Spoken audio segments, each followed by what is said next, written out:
Lundi 20 novembre, bienvenue dans le Flash Info. Merci de vous informer sur RTI 1. Et nous ouvrons ce point d'information par un télégramme officiel de la présidence de la République. Le chef de l'État ivoirien adresse ses félicitations au président élu du Libéria. À son Excellence, Monsieur Joseph Boaké, président de la République du Libéria. Votre accession à la magistrature suprême de votre pays m'offre l'agréable occasion de vous adresser au nom du gouvernement et du peuple ivoirien, ainsi qu'à mon nom propre, mes très vives et chaleureuses félicitations. J'y joins des vœux ardents de santé et de succès dans l'accomplissement de votre prestigieuse mission, de même que ceux de paix, de stabilité et de progrès continu pour votre pays. Je reste convaincu que vos grandes qualités humaines et votre riche expérience d'homme d'État constituent des atouts indéniables qui vont vous permettre de répondre aux aspirations profondes de votre peuple. Pour ma part, je voudrais saisir cette occasion pour vous assurer de ma ferme détermination à œuvrer de concert avec votre Excellence au renforcement et à la diversification des liens historiques d'amitié et de fraternité et de coopération qui unissent si heureusement nos deux pays. Très haute et fraternelle considération, c'est signé Alassane Ouattara, président de la République de Côte d'Ivoire. Nous emmenons maintenant à Berlin, c'est en Allemagne, en marge du sommet sur l'initiative compacte du G20 Afrique. Le président Alassane Ouattara a eu une rencontre avec le chancelier allemand Olaf Scholz. Au menu de cette rencontre bilatérale, le point sur la coopération ivoiro-allemande, la diversification et le renforcement des échanges commerciaux, ainsi que l'accroissement des investissements privés en Côte d'Ivoire. Voyons cela avec Awa Touré. Le président de la République, Alassane Ouattara, reçu par le chancelier allemand Olaf Scholz à Berlin.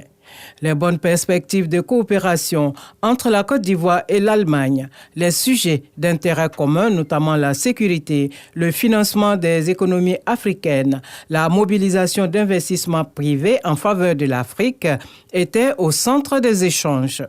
Le chef de l'État et le chancelier allemand se sont félicités de la coopération exemplaire et du partenariat confiant entre leurs deux pays, qui va se traduire par la signature du partenariat pour le climat et le développement d'un montant de 550 millions d'euros, dont 100 millions pour l'année 2023.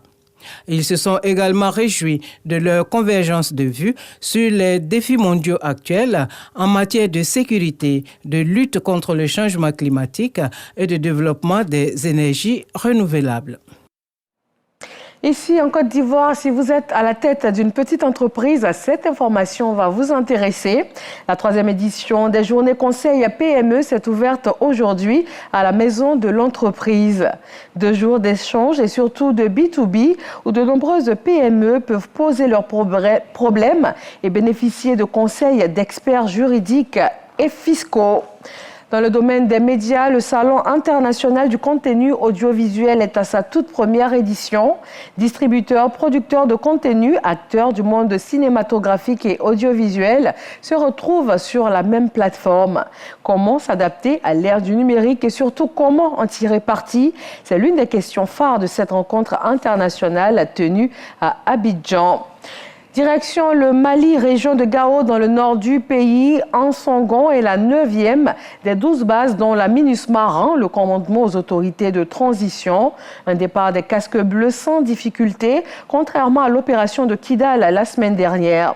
Cette fermeture vient s'inscrire dans la 2e phase du plan de retrait de la MINUSMA, préparant ainsi le terrain pour son départ définitif jusqu'au 31 décembre 2023.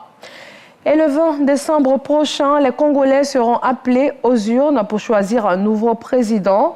Au lendemain du début de la campagne électorale, 2 candidats se retirent de la course.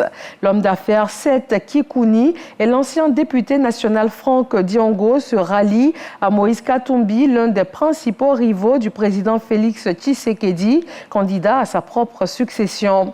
Ce n'est pas une première. En fin de semaine dernière, l'ancien Premier ministre Matata Ponyo avait lui aussi rejoint l'opposant. Ils sont donc plus que 23 candidats. En Italie, la justice a rendu son verdict dans l'affaire dite de la mafia calabraise, le plus important procès depuis ces 30 dernières années. 338 personnes dans le box des accusés, 207 ont été reconnues coupables et condamnées, tandis que 131 ont été acquittées. Les condamnations vont de quelques mois de prison à 30 ans de réclusion ferme. L'un des accusés les plus en vue est un ancien sénateur condamné à 11 ans de prison. Il faut savoir que la mafia calabraise est basée en Calabre, une région très pauvre de l'Italie, et c'est la plus riche et la plus puissante des mafias du pays. Merci de votre attention. Restez avec nous sur RTI 1, l'actualité dans nos régions dans quelques instants et le journal à 20h.